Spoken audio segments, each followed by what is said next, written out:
morning time of meditation. For this morning's meditation, I'm reading from Genesis chapter 18, verses 1 to 5.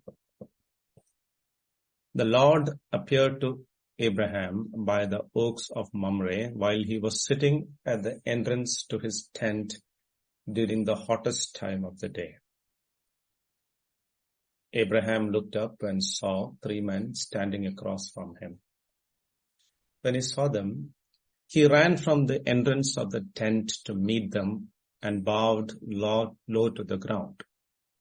He said, "My Lord, if I have found favor in your sight, do not pass by and leave your servant. Let a little water be brought so that you may all wash your feet and rest under the tree. And let me get a bit of food so that you may refresh yourself, since you have passed your servants home. After that, you may be on your way."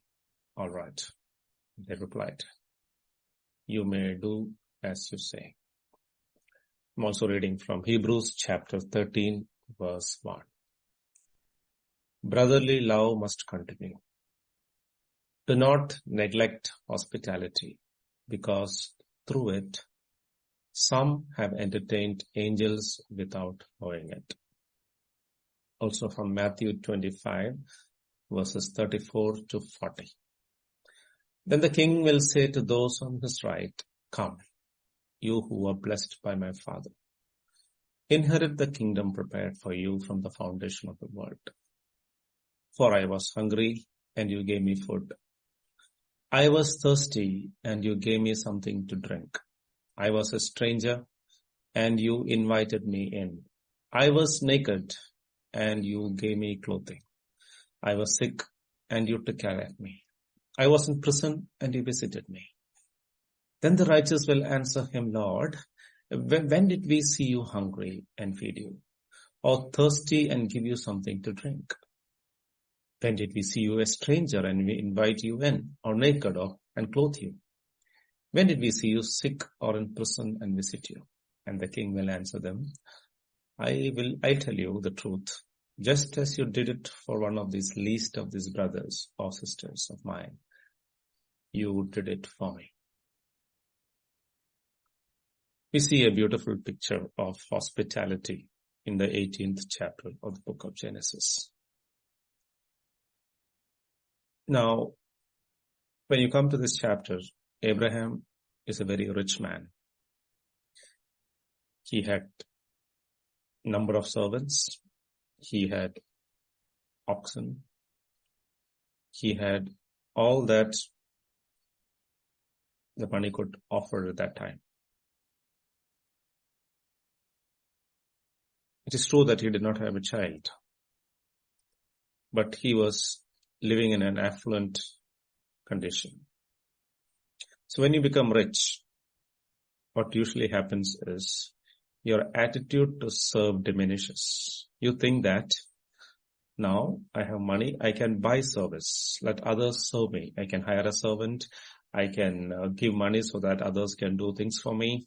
That is the attitude that you often have when we have luxury and when we have money. But in this beautiful chapter, we see Abraham as a servant. Now he is referring to himself as your servant. Now he knows most of the people, his neighbors and others, and he knew these 3 people who came to him in the noontime was not anyone in the neighborhood. They were strangers. They were possibly visitors or travelers. He did not know.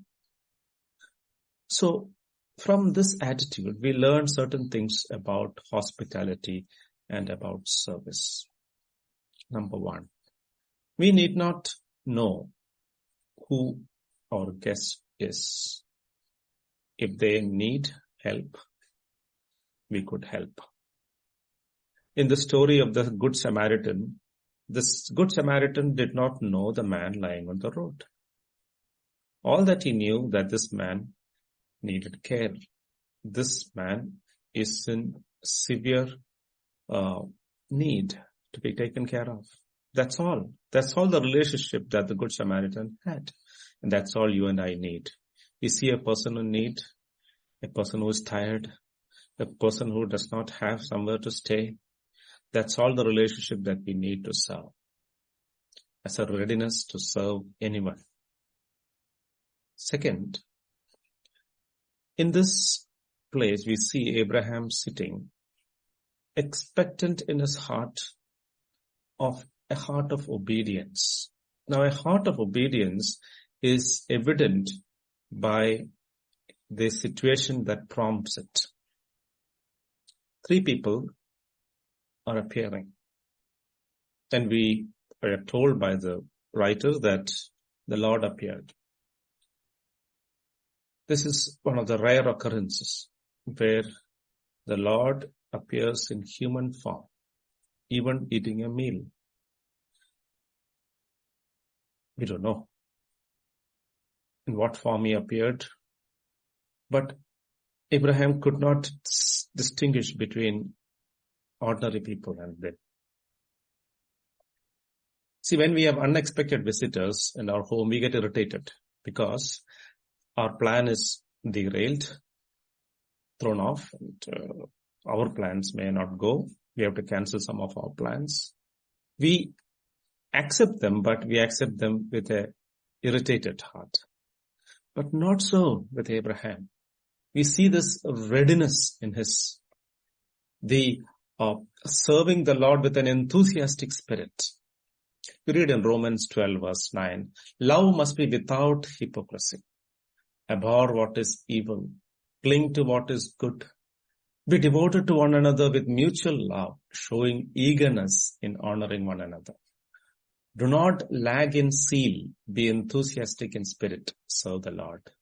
Rejoice in hope, endure in suffering, persist in prayer.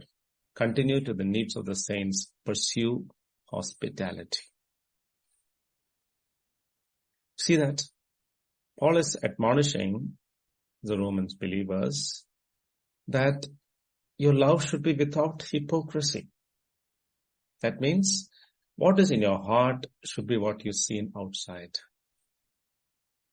Then he says, you contribute to the needs of the saints and pursue hospitality. You don't shun away. Volunteer to accommodate people.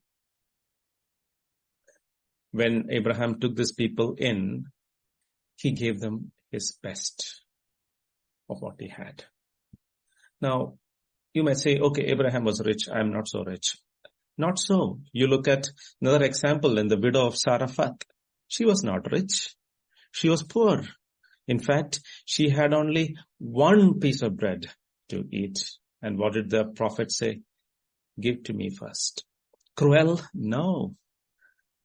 Testing her faith and integrity towards God. He said, you first give it to me. 1 minus 1 is 0 in our calculation. But 1 minus 1 was always 1 in that case. Give to the Lord and there will not be any lacking for you.